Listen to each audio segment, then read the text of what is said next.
child with FASD needs to be provided with what's called an ecological framework, and that is really looking at the child in every aspect of their environment.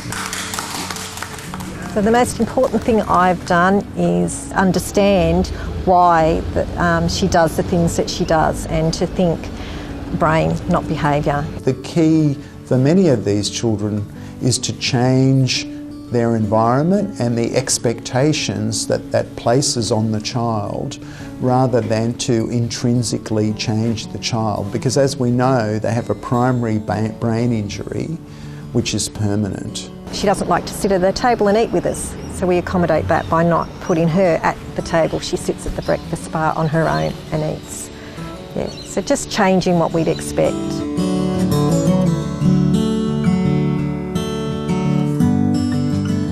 A lot of the young people that come through our clinic present with trauma backgrounds or very difficult histories, so it's really important that us as professionals have an empathic lens. It's not rocket science, it's just connecting with the families and being present and supportive and letting them know that, you know, you're there to help them.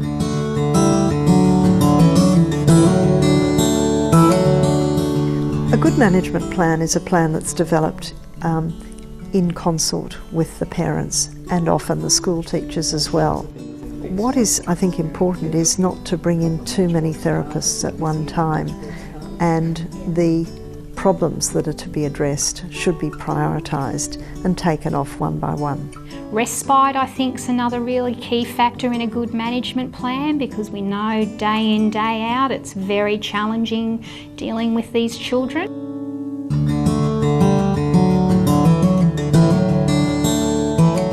Do what you can to really foster and enhance those strengths in all everyday situations, and really pay attention to those strengths. Awesome, well done. And some of those mechanisms might be visual cues. Some of those mechanisms might be movement cues. Some people learn better while moving.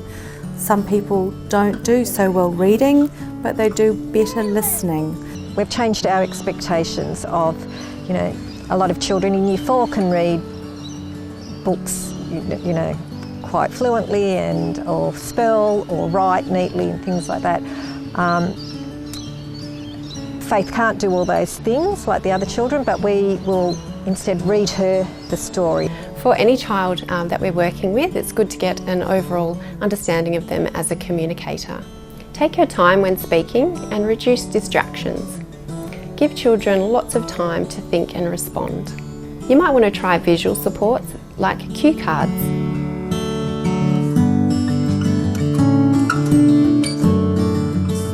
When we look at the child as an individual and look at their needs, with the priority of the needs that this child feels happy, feels supported.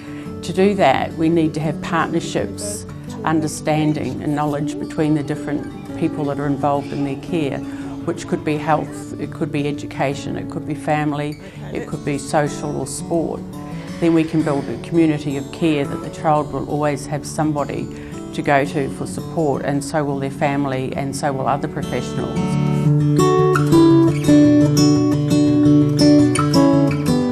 To understand that this is a real condition, and it is a challenge for parents not to judge the parents on how they are parenting, but to support and to learn as much as they can about it to better support the parents and the child with FASD.